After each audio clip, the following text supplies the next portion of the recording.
All right, you ready to go? Yep, ready to go. Okay, fabulous. Well, thank you for joining us today. Sorry, we had some technical difficulties, so we're going to record this and send it out for everybody. My name is Brian Diez. Again, thank you for joining us. Please welcome my guest, Sharon Peters. She's a top realtor in Connecticut. Funny story how I met Sharon. Well, funny to me anyway. I was dealing with some clients a few years ago who, two professionals, worked in Brooklyn at a high school in Brooklyn, had a little baby on the way.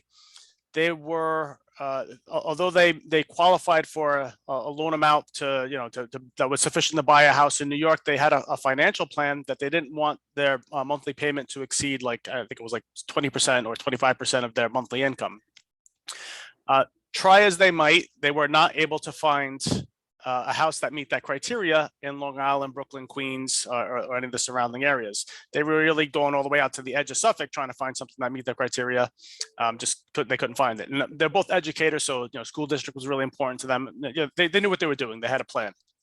They did. I did let them find. I told them to find their own realtor, because they were going to, I didn't have anyone at the time that I had confidence referring them to.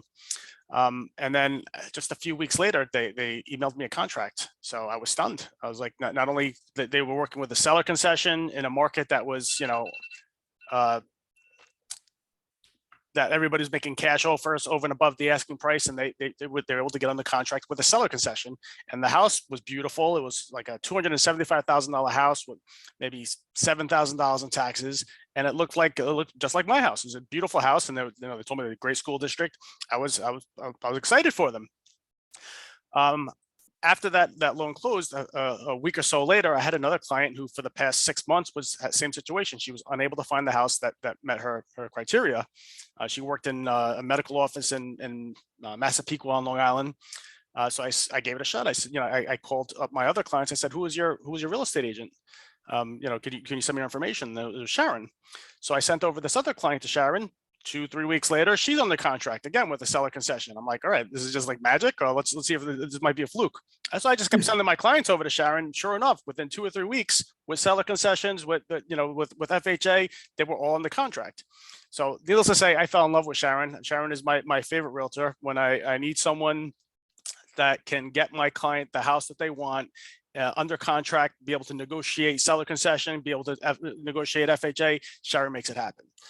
So thank you, Sharon, for all that you do. And I thought this would be a great opportunity for my other clients who, though pre-approved, can't currently find something within their budget. I wanted them to understand what the benefits might be to them of looking for a house in Connecticut. So let's start off. The market in Connecticut. What are the areas that are hot right now? Like, what are the up and coming areas where a first time home buyer can buy something that's not, completely overpriced, that the area is up and coming and has future job opportunities, or colleges nearby, or that type of thing? Well, first of all, I want to thank you, Brian. I want to thank you for always having faith in me. You send them to me. We work well together. I enjoy working with you. And you got fans in Connecticut. You always come through for us in Connecticut. We thank you. And Bridgeport is hot in Connecticut. Fairfield County is hot. Bridgeport, Stratford, Fairfield, Trumbull, those areas, they go. New Haven County is also a good area. Ansonia, Derby, Waterbury, those areas sell. The houses are reasonably priced. They have good school districts. People love it. So when you say reasonably priced, what's like, what would be the average price? What areas are the high end? What areas are the low end? In Fairfield County, Bridgeport has been really going up. New Yorkers seem to gravitate to Bridgeport a lot because it's very good for commuting to New York. So they really gravitate to Bridgeport because the prices are not too high there, not like Stanford or Norwalk. So they pretty much gravitate to Bridgeport. When I say not too high, they're usually in the 300. You can get some in the two, like 275, 285 in Bridgeport, 300. Okay. So you can get around that price there in Bridgeport. And how are the taxes in Bridgeport? Taxes vary depending on what the land size is, because land is where the money is. So the lot, depending on the lot size, you can get high, you can get low, it varies. So it's hard to say with taxes. Taxes can vary. Sure. I asked a friend of mine, he recently bought a house in Massapequa and he decided to do some construction for it. Because he did construction, his neighbor's taxes are 16,000, which on Long Island is average. His taxes, because he did construction, is 36,000. Same exact house next door to each other, same size of the lot and everything, but they had him for 36,000. So that when I say that New Yorkers are escaping to other states to save on taxes, that's one of the things. Is one of the benefits of moving to Connecticut is that I see taxes regularly, under 9,000, which you can't even find in New York anymore. Right, right. You definitely get taxes under 9,000 here. Definitely, you can. Are there any areas that are favorable to like families as opposed to areas that might be better for singles? Oh, no, we kind of blend together. We're diverse. You'll get some areas like where I live, you get everything. You'll have families, you'll have single people, because we kind of blend. It's diverse. You're going to get a little bit of everything in every area. Okay. That's how it is. It's just that way in Connecticut. Nothing's really busy. We're very, I would say, suburban type of city.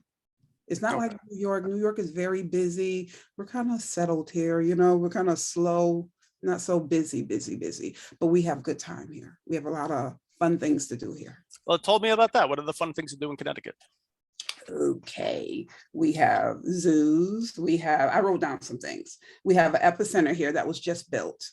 So there's a lot of concerts here. We have a new comedy club that has a lot of celebrities that come down to the comedy clubs downtown Bridgeport.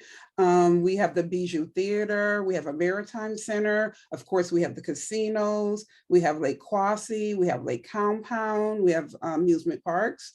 We have concerts on the green in the summer times in New Haven, Stamford, and Bridgeport.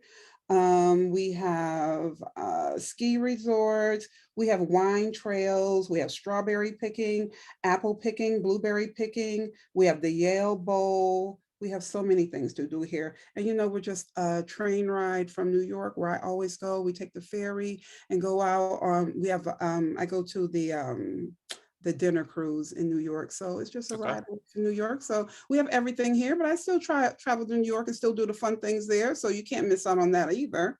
There's a lot of things to do here though. So, you have plenty of things to do here in Connecticut. How long is the commute from let's say Bridgeport to let's say Manhattan? I would say about 45 minutes. Okay. And so Brooklyn, Queens, probably like a little bit longer, maybe 55 minutes, about an hour, thereabouts. Okay. Yeah. And there's trains that go direct? Yep, trains go direct too. Yeah. Okay. And the train station's right downtown Bridgeport, which is not far. I love Connecticut. I actually, are you familiar with the Spicer Mansion? Yes. Okay. A friend of mine took my wife and I to, like, a bunch of our friends actually went to the Spicer Mansion. Had a fantastic time. If you guys aren't familiar with the Spicer Mansion, it's a developer came across this, bought this dilapidated property. As he started to demolish it, he realized that the foundation, the structure of the house was actually really, really old. So instead of demolishing the house, he restored it, and it's the Spicer Mansion. You could look up the history on it, but it's a beautiful mansion. Has like a fireplace in every room. It's in the middle of what's that? Right by Mystery Pizza. Is that the name of the place? Yeah, there's a movie called Mystery Pizza. I believe that's the name of the movie with Mystic. Sorry. Mystic Pizza. Thank you, Mystic Pizza. Yeah. Pizza. So it's a famous pizzeria. They made a movie about it. That's like right around the block from there. There's a couple beaches over there. I had a fantastic time. So I'm from my own personal experience, I've had a great time. I've always had a great time in Connecticut. And Connecticut is, while we're talking about it, is also the only other place on earth you can find a decent slice of pizza. Because if you travel anywhere and have pizza or Italian food in any other state, you could do Italian food in New Jersey, but not pizza. It has, from what I understand, it has something to do with the water, but the pizza in Connecticut is fantastic. Yeah. Actually, New Haven is the #1 pizza capital. Is that there was one that like a super thin crust one. Friends of mine took me recently. I can't remember. Pepe's? I'm not sure, but people order pies. They don't order slices. They get a pie and they sit outside and they eat an entire pie. Yeah. Yeah, that's in New Haven. Yeah, it's good times. I like it. I'm a big fan. All right. So some of the questions that some people had emailed to me when they were asking about like down payment, closing costs. Like I said, obviously whenever you're making an offer, if you can go conventional, it's always going to be more favored than FHA, simply because the appraisal is easier on the seller. FHA is 3.5% down minimum. Conventional is 5% down on a single family.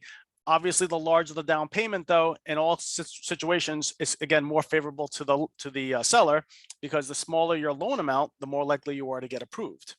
That said, through some power of persuasion and negotiation, Sharon is capable of getting you a house under contract, even with seller concessions. We actually did one with down payment assistance recently as well. Sharon, between Sharon and myself, we can turn you on to whichever down payment assistance programs are in the area. Generally, they're not like New York, where they're offering $50,000 or $100,000, and and it takes you like a year to get approved. Over there, it might be $4,000 or $7,000, but the process is actually much simpler and quicker, right? In my experience, anyway. But on a $300,000, for example, $300,000 purchase, we can do as little as 3% down on a conventional loan, which is $9,000, or 3.5% down. Just to give you some rough numbers to know what you need to have available on 300,000 times 2.5% is 10,500.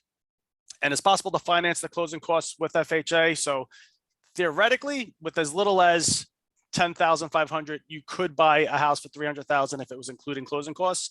Although, in my opinion, I never want to see someone purchase a house with exactly the money they have in their bank account, because you don't know what's going to happen with that house. You could have a boiler issue, or electrical problem, something when several weeks after moving in. You want to make sure that you have some type of buffer, so that you're not stressed out from waiting to get the next check, so that you could get the boiler on, so there's heat, so you could turn on the heat so the pipes don't burst. So I would say a minimum of $15,000 would be the bare minimum, but more is better, obviously, right? What other questions we have here? Commute to New York, we covered. Fun stuff to do, you covered. Historic sites, I mean, I talked about the Spicer Mansion, but there might be some other cool stuff in Connecticut. Do you know of any of the other sightseeing stuff? There's a Mark Twain house in Hartford. That is actually cool. Yeah, I like Mark Twain. Yeah. And Mystic Seaport. Mystic Seaport, what's there? It's an aquarium, really, but it's a historic site. Yeah, it's really nice. Okay, so it's one right of the around the corner from the Mystic Pizza place. Okay. Yeah. One other thing I wanted to ask you about was, okay, so for first-time home buyer or investors in New York, to get a multifamily property, like in Brooklyn and Queens, you're looking at, in Queens, you might find something for $650 on a 2-family, but a 3-family, it's going to be $1 million plus. The rent roll, you're lucky if it covers the taxes, because they kill you with the taxes here. From what the numbers that I've seen in Connecticut, it's much more favorable to purchase a multifamily property, either again as your owner occupied, your primary residence, or as an investment. And your experience, what is like the price range that you see on 2-3 families in some of the areas that you mentioned? A 3-family, if you get a done 3-family, you could spend probably about 400 to 500,000. Okay. Yep. So and if you get one that needs a little work, you could probably spend about a high 3. All right. So on a $400,000, let's say 3-family, what would be like rental income you could expect? Ballpark. I'm not holding it to it. Obviously, bedrooms is going to have a major effect, Right. But ballpark. We're talking about 1,600. Per unit, or for the whole house? Per unit. Okay. So 3,200. That's pretty much enough right there to cover the mortgage, which you can't get that in New York. I sold a 3-family in the summer. I sold it for 400. Okay. 400, and they were renting and it was under. They were renting it out for 1,100 on every floor, and the rent was under what it should be. Okay. So yeah, from a mortgage perspective, for conventional loans, a 2 or 3 family is going to require 15% down. So it's usually people that are buying it are coming in, with large sums of money from family members, or they're selling something else and rolling that money back into the next purchase. For a first-time home buyer, they typically will go FHA, because whether it's 2 or 3 or 4 family, they only need 3.5% down. That said, the rent roll, the proposed rent roll. So if I have an appraiser go out in that area and they get me what the average rental income is for each unit based on the number of bedroom and bath in each unit.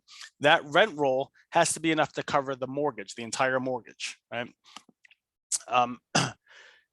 In New York, that's almost impossible because with 3.5% down on $1 million 3-family property, you're left with like a $900,000 mortgage, and you're getting, you know, $6,000-7,000 in or $8,000 rental income. It's not going to be enough to cover the entire mortgage amount.